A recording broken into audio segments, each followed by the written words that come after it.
Chair recognizes the gentleman from Maryland, Mr. Raskin. Mr. Chairman, President Trump's tweet drew tens of thousands of Americans to Washington to form the angry crowd that would be transformed on January the 6th into a violent mob. Dr. Donnell Harvey, who was the Chief of Homeland Security and Intelligence for D.C., told the committee how his team saw Trump's December 19th tweet unite violent groups across the spectrum on the far right. We got derogatory information from OSINT suggesting that some very, very violent individuals were organizing to come to D.C. And not only were they organizing to come to D.C., but they were these groups, these non-aligned groups were aligning. And so all the red flags went up at that point. You know, when you have armed militia, collaborating with white supremacy groups, collaborating with conspiracy theory groups online, all toward a common goal, you start seeing what we call in terrorism a blended ideology, and that's a very, very bad sign. Then when they were clearly across, not just across one platform, but across multiple platforms of these groups coordinating, not just like chatting, hey, how's it going? You know, what's the weather like where you're at? But like, what are you bringing? What are you wearing? Where do we meet up? Do you have plans for the Capitol? That's operational. That's like pre-operational intelligence, right? And that is something that's clearly alarming. The Proud Boys and the Oath Keepers are two key groups that responded immediately to President Trump's call. The Proud Boys are a far-right street-fighting group that glorifies violence and white supremacy. The Oath Keepers are extremists who promote a wide range of conspiracy theories and sought to act as a private paramilitary force for Donald Trump. The Department of Justice has charged leaders of both groups with seditious conspiracy to overthrow the government of the United States on January the 6th. Trump's December 19th tweet motivated these two extremist groups, which have historically not worked together to coordinate their activities. December 19th at 10:22 a.m., just hours after President Trump's tweet, Kelly Meggs, the head of the Florida Oath Keepers, declared an alliance among the Oath Keepers, the Proud Boys, and the Florida Three Percenters, another militia group. He wrote, "We have decided to work together and shut this shit down." Phone records obtained by the Select Committee show that later that afternoon, Mr. Meggs called Proud Boys leader Enrique Tarrio, and they spoke for several minutes. The very next day, the Proud Boys got to work. The Proud Boys launched an encrypted chat called the Ministry of Self-Defense. The committee obtained hundreds of these messages, which show strategic and tactical planning about January the 6th, including maps of Washington, D.C. that pinpoint the location of police. In the weeks leading up to the attack, leaders in both the Proud Boys and the Oath Keepers worked with Trump allies. One such ally was Lieutenant General Michael Flynn, Trump's former national security advisor and one of the participants in the unhinged meeting at the White House on December 18th. He also had connections to the Oath Keepers. This photo from December 12th shows Flynn and Patrick Byrne, another Trump ally, who was present at that December 18th meeting, guarded by indicted Oath Keeper Roberto Minuta. Another view of this scene shows Oath Keepers leader Stuart Rhodes in the picture as well. Another central figure with ties to this network of extremist groups was Roger Stone, a political consultant and longtime confidant of President Trump. He pardoned both Flynn and Stone in the weeks between the election on November 3rd and January 6th. In the same time frame, Stone communicated with both the Proud Boys and the Oath Keepers regularly. The committee obtained encrypted content from a group chat called Friends of Stone, FOS, which included Stone, Rhodes, Tarrio, and Ali Alexander. The chat focused on various pro-Trump events in November and December of 2020, as well as January 6th. As you can see here, Stuart Rhodes himself urged the Friends of Stone to have people go to their state capitals if they cannot make it to Washington for the first Million MAGA March on November 14th. These friends of Roger Stone had a significant presence at multiple pro-Trump events after the election, including in Washington on December the 12th. On that day, Stewart Rhodes called for Donald Trump to invoke martial law, promising bloodshed if he did not. He needs to know from you that you are with him, that he does not do it now while he is commander-in-chief. We're going to have to do it ourselves later in a much more desperate, much more bloody war. Let's get it on now while he is still the commander-in-chief.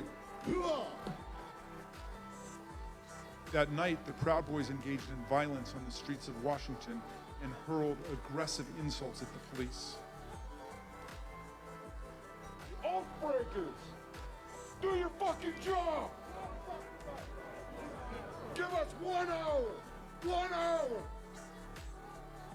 Just the previous night, the co-host of InfoWars issued an ominous warning at a rally alongside Roger Stone and Proud Boys leader Enrique Tarrio.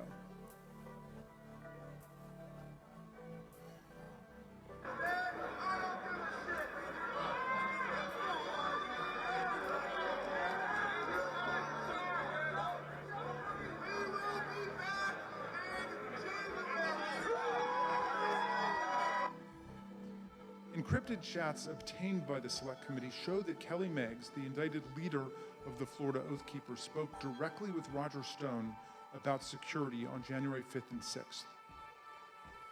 In fact, on January 6th, Stone was guarded by 2 Oath Keepers who have since been criminally indicted for seditious conspiracy. One of them later pleaded guilty and, according to the Department of Justice, admitted that the Oath Keepers were ready to use, quote, lethal force if necessary against anyone who tried to remove President Trump from the White House, including the National Guard. As we've seen, the Proud Boys were also part of the Friends of Stone network. Stone's ties to the Proud Boys go back many years. He's even taken their so-called fraternity creed, required for the first level of initiation to the group.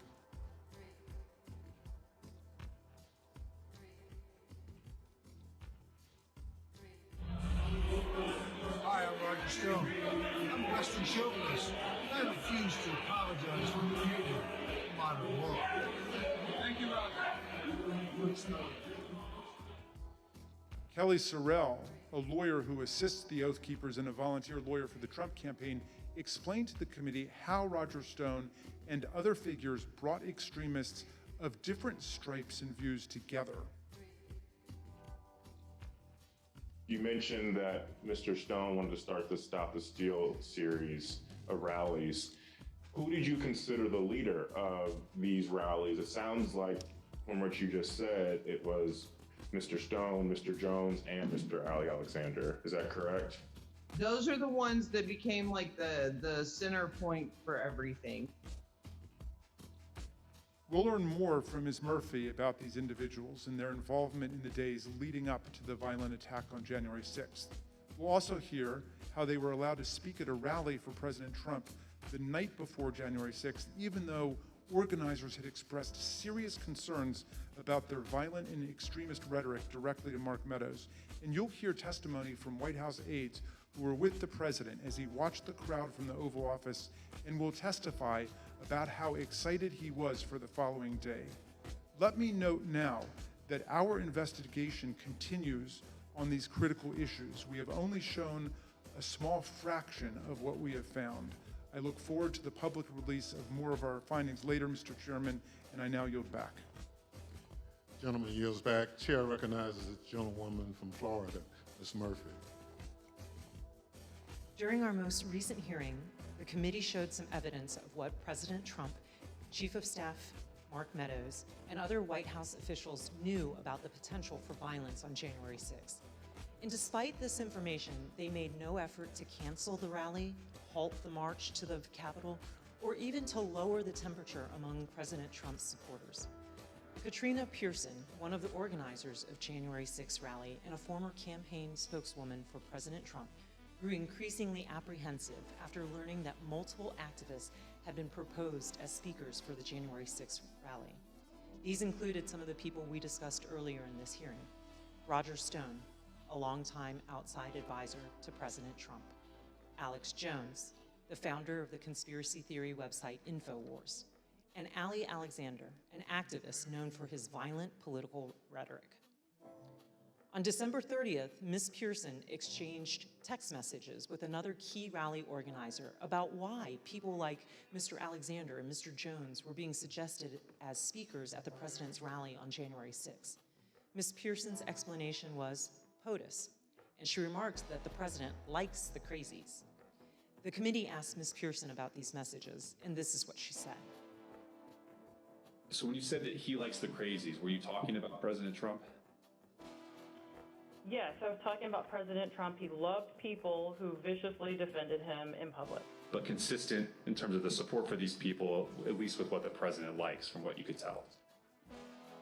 Yes, the people that would be very, very vicious and publicly defending him.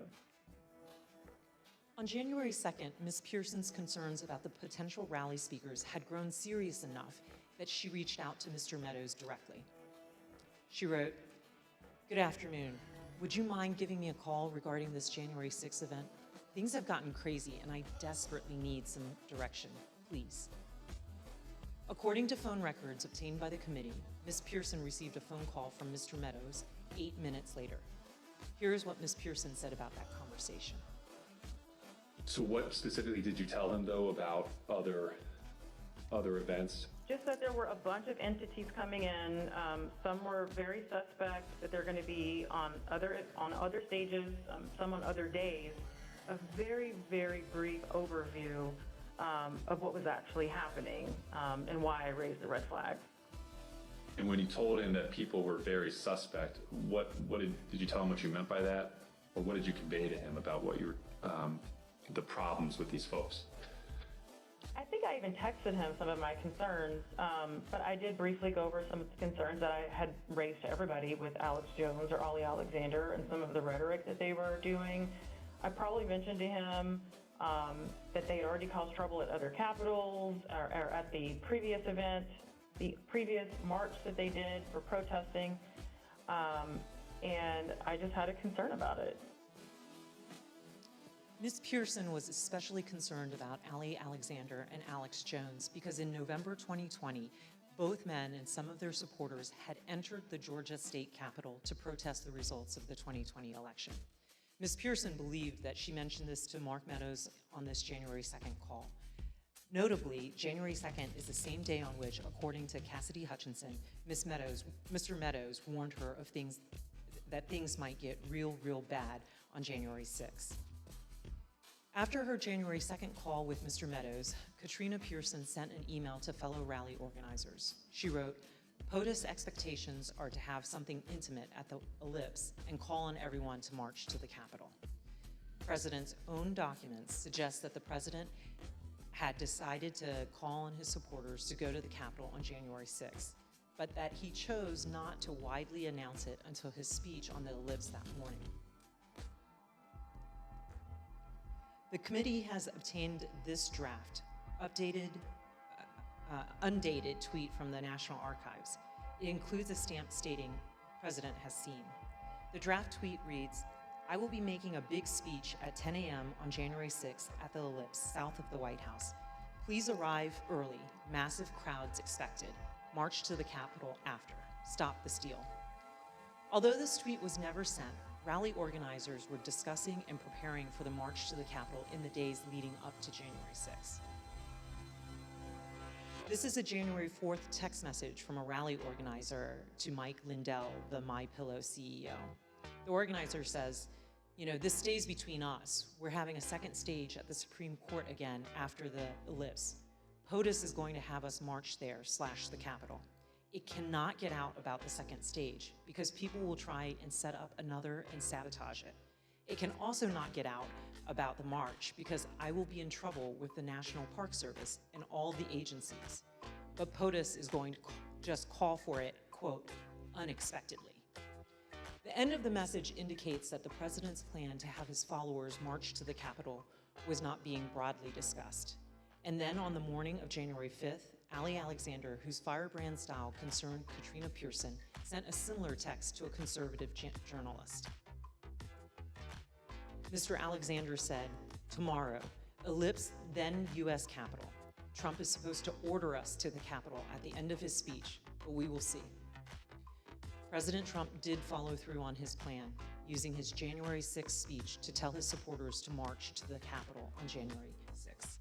The evidence confirms that this was not a spontaneous call to action, but rather was a deliberate strategy decided upon in advance by the president.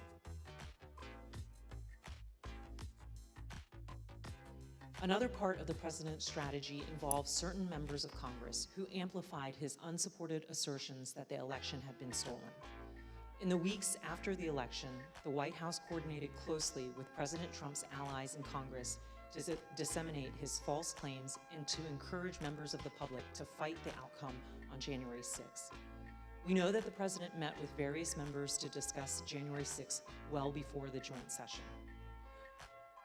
The president's private schedule for December 21st, 2020 shows a private meeting with Republican members of Congress. We know that Vice President Pence, Chief of Staff Mark Meadows, and Rudy Giuliani also attended that meeting. We obtained an email that was sent from Congressman Mo Brooks of Alabama to Mark Meadows setting up that meeting. The subject line is White House meeting December 21st regarding January 6th. In his email, Congressman Brooks explained that he had not asked anyone to join him in the, quote, January 6th effort, because in his view, quote, only citizens can exert the necessary influence on senators and congressmen to join this fight against massive voter fraud and election theft.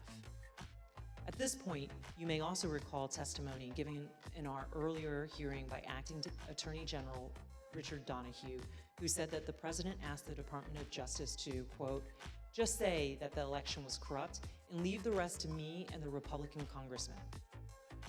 According to White House visitor logs obtained by the committee, members of Congress present at the White House on December 21st included Congressman Brian Babin, Andy Biggs, Matt Gaetz, Louis Gohmert, Paul Gosar, Andy Harris, Jody Heiss, Jim Jordan, and Scott Perry.